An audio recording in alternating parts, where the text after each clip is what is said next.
नमस्कार दोस्तों, स्वागत है आपका अपने YouTube चैनल वैदिक दर्शन पर। जैसा कि आप लोग जानते हैं कि अर्जुन अजेय थे, अर्जुन के ऊपर कोई भी विजय नहीं प्राप्त कर सकता था। अर्जुन के कारण ही पांडवों को महाभारत युद्ध में जीत मिली थी। अगर इस युद्ध में अर्जुन नहीं होते, तो युद्ध का परिणाम कुछ और ही होता।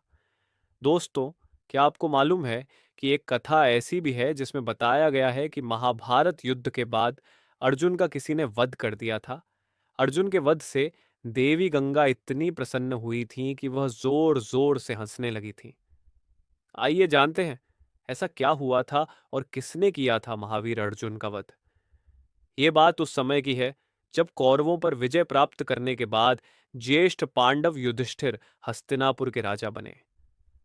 राजा बनने के बाद भगवान श्री कृष्ण ने युधिष्ठिर से अश्वमेघ यज्ञ करने को कहा, जिसके बाद युधिष्ठिर ने अश्वमेघ यज्ञ शुरू किया और यज्ञ के अश्व को अर्जुन के नेतृत्व में छोड़ दिया गया।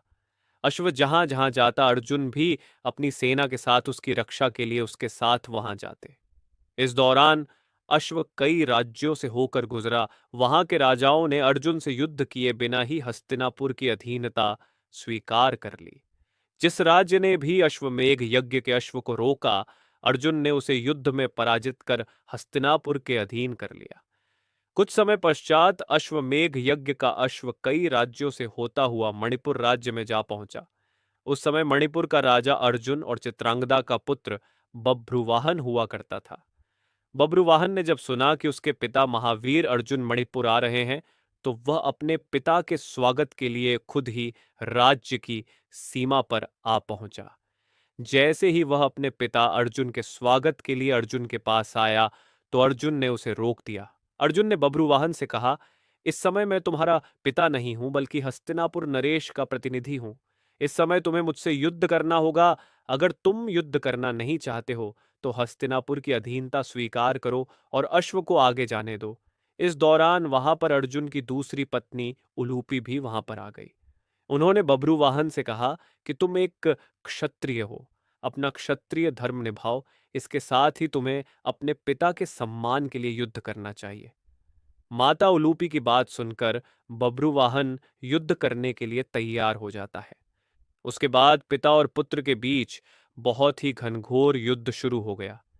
जब बब्रुवाहन ने देखा कि युद्ध का कोई परिणाम नहीं निकल रहा, तब उसने अर्जुन पर मां कामाख्या देवी से मिले दिव्य बाण का प्रयोग किया।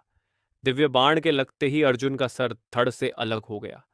यह दृश्य देखकर हस्तिनापुर की सेना में हाहाकार मच गया, क्योंकि बब्रुवाहन ने अर्जुन से पहले भीम को भी परास्त किया था। अर्जुन के वध की खबर सुनते ही श्री कृष्ण मणिपुर के लिए निकल पड़े। उधर माता कुंती को जब यह समाचार मिला, तो वह भी मणिपुर चल पड़ी।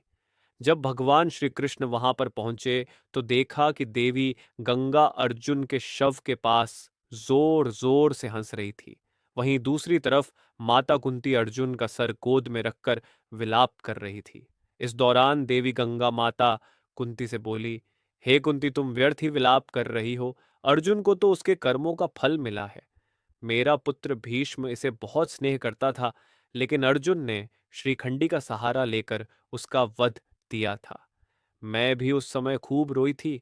आज मेरा बदला पूरा हो गया है। मेरे ही कहने पर देवी कामाख्या ने बब्रुवाहन को दिव्य बाण दिया था।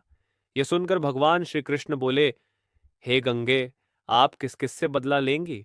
आप एक माता से कैसे बदला ले सकती हो? तब देवी गंगा बोली, हे वासुदेव, आप तो जानते हैं कि अर्जुन ने मेरे पुत्र का वध किया था, और उसका वध तब किया जिस समय वह निहत्था था। यह सुनकर भगवान श्री कृष्ण बोले, हे देवी गंगा, पितामह ने स्वयं ही अर्जुन को अपने वध का मार्ग बताया था, क्योंकि पितामह जानते थे कि उनके होते हुए पांडवों की युद्ध में विजय असंभव है। श्री कृष्ण बोले, अगर अर्जुन चाहता तो कामाख्या देवी के दिव्य बाण को रोक सकता था, लेकिन अर्जुन ने ऐसा न करके कामाख्या देवी का सम्मान किया। भगवान श्री कृष्ण की बात सुनकर देवी गंगा बोली, हे वासुदेव, मुझसे बहुत बड़ी भूल हो गई। अब आप ही कोई मार्ग बताइए। तब श्री कृष्ण ने देवी गंगा से अपनी प्रतिज्ञा वापस लेने को कहा।